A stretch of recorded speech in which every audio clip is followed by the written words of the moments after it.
মনে খুব আশা নিয়ে চলে গিয়েছিলাম আমাদের গোপালগঞ্জে বাণিজ্য মেলায়। বাণিজ্য মেলা বলতে আমরা বুঝি যেটা অনেক স্টল হবে, অনেক কিছু। আমারও মনের ভিতর ওরকম করতেছিল। আমি তাড়াতাড়ি করে সবাইকে নিয়ে বললাম, আগে চলো বাণিজ্য মেলায় যাব।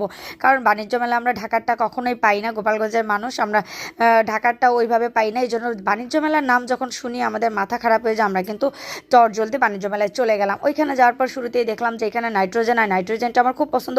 আমি প্রায় প্রায় যেখানে মেলা হয় এবার নাইট্রোজেন থাকলে আমি কিন্তু এখান থেকে খাই।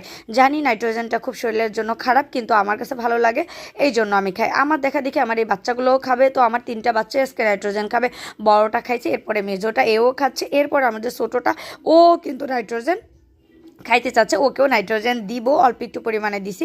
তো দেখেন আমার কাছে নাইট্রোজেনটা কেমন যেন একটু ফানি মনে হয় এবং ভালোই লাগে নাইট্রোজেনটা আমার কাছে খেতে। আমি সবসময় একটু হলেও ট্রাই করি।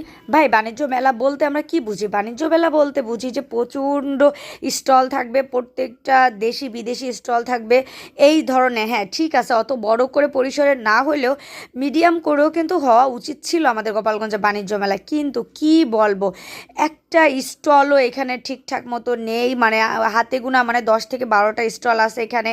এর থেকে তো আমাদের গোপালগঞ্জ উদ্যোক্তা যে মেলা হয় ওইটাও অনেক ভালো হয়। মানে বিসিক উদ্যোক্তা মেলা যেটা হয় এর থেকেও ওইটা বেটার হয়। এইখানে দেখলাম অনেকগুলো স্টল এখনও কাজ শুরুই করিনি। আর যেগুলো আছে একদমই লো কোয়ালিটির, মানে 99-এর যে প্রোডাক্টগুলো সেইগুলো নিয়ে বসছে এখানে। হ্যাঁ, আপনারা একটু চিন্তা করে দেখবেন, আমাদের গোপালগঞ্জে কিন্তু অনেক আগে অনেক বড় পরিসরে কিন্তু বাণিজ্য মেলা হইতো। অনেক আগের কথা, সেটা প্রায় 5, 7, 10 বছর 12 বছর আগের কথা। অনেক বড় পরিসরে কিন্তু বাণিজ্য মেলা হইতো। কিন্তু এইখানে এইবার যে বাণিজ্য মেলাটা হয়েছে একদমই, মানে কি বলবো, আমি আসলে কিছু বললে বোঝাইতে পারতেছি না যে এত খারাপ। মানে এটা কি কোনো বাণিজ্য মেলা হইলো ভাই? মানে কি বলবো।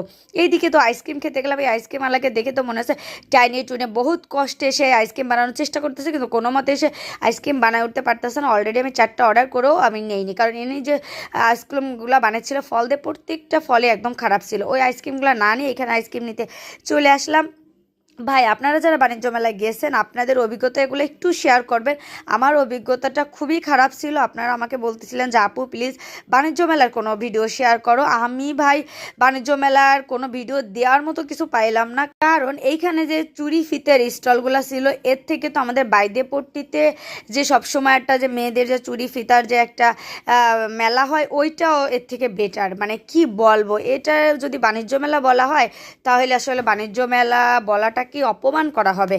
দেখেন এখানে সব 99-এর প্রোডাক্ট নিয়ে বসছে, আর দু একটা দোকান খেলনা বা এমনি একটু ফুচকা চটপটি আইসক্রিম এই সবই ছিল। তো আপনাদের টাকা নষ্ট করতে যদি